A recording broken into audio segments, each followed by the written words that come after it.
এই সবাই চুপ করো, অন্তরের মায়ের আমি দুচ্ছি, আর কিছু শুনবা?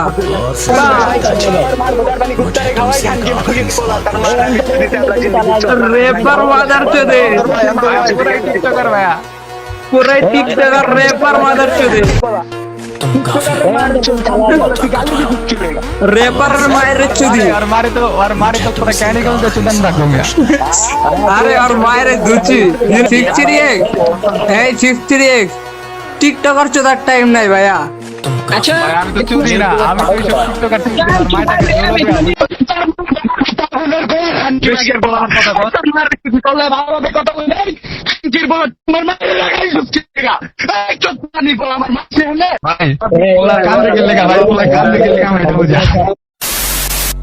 এটা কি আসলে আমার ফ্রি ফায়ার কমিউনিটি? সি সি সি, আজকে আমার ভাবতে লজ্জা লাগতেছে। যেই কমিউনিটি শুরু হয় বাচ্চাদের নিয়ে, যে বাচ্চাদের বয়স কিনা 8 থেকে 10-এর ভিতরে, এরকম একটা কমিউনিটিতে নাকি এমন গালিগালাজ চলে। হ্যাঁ আমি মানলাম অন্তর্প্লটা একটু বেশি করতেছে, কদিন ধরে বেশি উঠতেছে, এবং তার শুধু একটা ভিডিওতে না, অনেক ভিডিওতে ভুল আছে। ভিডিওর মাঝখানে কি বলে নিজেও জানে না। আর সে যেহেতু নতুন, সেই হিসাবে তাকে একটু ভালোভাবে বুঝালেই হতো। হয়তো বা ভালোভাবে বুঝালে সে বুঝেও, যেখানে প্রথমে ভালোভাবে একবার বুঝিয়ে দেখতা, তখন যদি না বুঝতো তাহলে পরে রাস্তাটা নিলে সমস্যা হতো না। কিন্তু সেরকম কিছু না করে প্রথমেই 10-12 জন পোলাপান মিলে একটা পোলারের ডিসকর্ডে নিয়ে এমন ভাবে গালিগালাজ না করলেও পারতে। আমাদের এই রোস্টিং কমিউনিটি যদি রোস্টার এমন সম্পর্ক হয়ে যায়, তাহলে তোমাদেরকে কংগ্রেচুলেশন।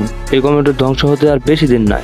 যে রোস্টিং কমিউনিটি ছিল একসময় বিনোদনের প্ল্যাটফর্ম, মানুষ তার অবসর সময়ে এইসব রোস্টিং ভিডিও দেখে বিনোদনের মাধ্যমে তাদের সময় পার করতো, আর ঠিক সেই প্ল্যাটফর্মটা এখন সময়ের ব্যবধানে পার্সোনাল অ্যাটাকের আড্ডা কারখানা তৈরি হয়ে গেছে। এখন এই কমিউনিটি শুধু যে যারে পারে, যেইভাবে পারে 5 মিনিটের ভিডিওতে 10 মিনিট গালি দিয়ে হলেও ভিডিও আপলোড করে দেয়। তারা এগুলোর আবার রোস্টিং করে চালিয়ে দেয়। গালিগালাজ করে ভিডিও বানালে নাকি তারা সিগমা রোস্টার হয়ে যায়। তারা এসব করে নিজেদের দাবি করে সিগমা বয়। কিন্তু আফসোস, বাঙালি জাতি এইসব রোস্টার নামক গালিবাজদের সাপোর্ট করে যায়।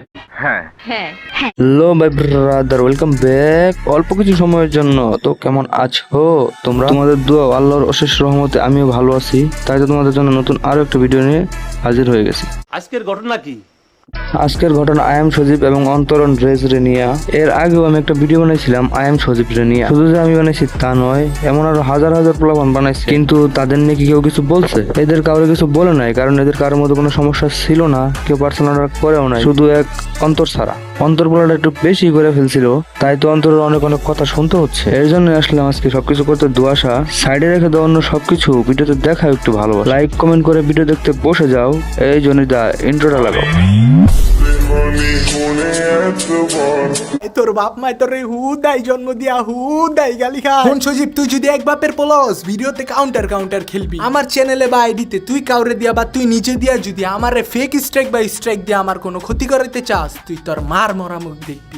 বাস এখানে সজীবের বাপ মাকে কেন টান দিল টিকটকের ব্রেঞ্জে পুটকিতে, এটা আবার প্রমাণ করে দিল। টিকটক থেকে ইউটিউবে আসছো ভালো কথা, তা আবার আসো রোস্টিং কমিউনিটি ভিডিওতে কি বলতেছো কি না বলতেছো একটু ভেবেচিন্তে তো বলতে হবে। টিকটকে সাবস্ক্রাইব করতে মানলাম, তাই বলে কি ইউটিউবে এইসব সাবস্ক্রাইব করতে হবে? আর ভিডিওতে গালিগালাজ করে ভিডিও বানাইতেছো, এটা তো কোনো সমস্যা নাই, কিন্তু সজীব গালি দিলে ওইটা কেন সমস্যা হয়ে যায়? ও সজীব গালি দিলে সেগুলো গালি হয়ে যায়, আর তোমরা গালি দিলে সেগুলো হয়ে যায় রোস্টিং এর একটা করা লাইন। কারণ বাবা মা তো তোমাদের একাই আছে, আর কারো নাই। তাই তো সজীব গালি দিলে তোমাদের বাবা মার উপরে পড়ে যায়, আর তোমরা গালি দিলে সেটা অন্য কারোর উপর পড়ে যায়। তাই তো ফ্রি ফায়ার কমিউনিটিতে আসলে শুক্র 8 দিন হয়েছে, রোস্টিং কমিউনিটিতে আসলে মাত্র কিছুদিন হয়েছে, আর তুমি এখনই বলো সজীব কি চাটের বাল ছিঁড়ছে? আরে চুদির ভাই, তুই কি জানোস কি? সজীব যখন থেকে ফ্রি ফায়ার কমিউনিটিতে রোস্টিং ভিডিও বানায় তখন হয়তো তোর জন্মই হয় নাই, আর তুই বলে এখন একটু ভিউজ পাইতেছস, নিজের নাম ডাক হইতেছে, তুই এখন সজীবকে বলস যে সজীব কি চাটের বাল ছিঁড়ছে। সজীব ভুল করছে, তুই ভিডিও বানাইছো সেটা ভালো কথা, কিন্তু সেখানে গালিগালাজ করার কি দরকার ছিল? গালিগালাজ করলে করতি, সজীবকে করতি, তার বাবা মার কেন টানলি? বাবা মার এখানে দোষটা কি? এখানে কি সজীবের বাবা মা কোনো কন্ট্রোভার্সিতে জড়িত আছে, নাকি ইমোর সাথে নষ্টামি করছে, আর নাকি সজীবের বাবা মা তোর পুটকিতে আঙ্গুল দিয়ে চলে গেছে? না দেখো ভাই ব্রাদার্স, এখানে সজীবের বাবা মার কোনো সম্পর্কই নাই, তাহলে এখানে সজীবের বাবা মার কেন টানছে? ওই রোস্টিং একটা বিনোদনের প্ল্যাটফর্ম, এইসব প্ল্যাটফর্মে এসে যদি আবলামি সাবলামি কইরা টিকটকের মতো বস্তির প্ল্যাটফর্ম বানাইতে চাস ইউটিউবেও, তাহলে ভাই তুই এখান থেকে ব্যাক কর, এই কমিউনিটি তোর জন্য না। আর তোর সাথে কিছু ভাই ব্রাদার্স আছে না, যারা কিনা অন্যদের ভুল করলে খুব মাতামাতি করে, আর অন্তর একটা ভুল করলে সেটা কোনো ভুল নিয়ে কোনো সময় কথা বলবেও না, কারণ ওই যে ভাই ব্রাদার্স আত্মার সাথে আত্মার সম্পর্ক, সে ভুল করলে কোনো ভুল নয়। এই ভুলগুলো নিয়ে যদি তারা কথা বলে তাহলে তো সম্পর্ক নষ্ট হয়ে যায়। আর অন্য ছোট ছোট রোস্টাররা যদি কোনো কথা বলে তাহলে সেই রোস্টার গুলো সাপ্টি হয়ে যায়। কেন ভাই, আমরা কি তোদের মতো অন্য মানুষের পুটকি চাটি নাকি?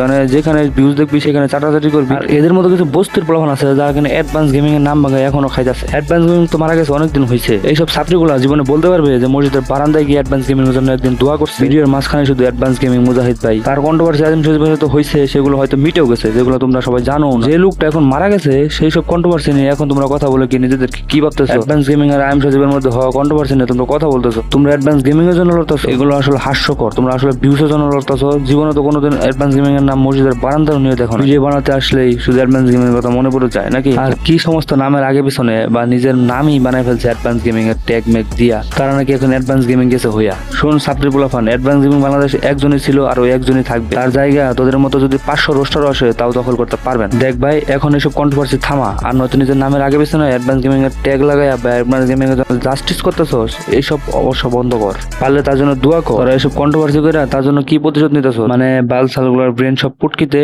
হয়ে গেছে রোস্ট। আরে তোদের তো থাকা দরকার ছিল টিকটকে, হয়ে যেতে টিকটকার। তো আজকের জন্য বিদায় নিচ্ছি বাই ব্রাদার্স। নতুন একটা ভিডিওতে দেখা হবে আবার। ততক্ষণ সবাই ভালো থাকো, সুস্থ থাকো আর ভালো রাখো দেশ। আজকের মতো আমি যাচ্ছি, আল্লাহ হাফেজ।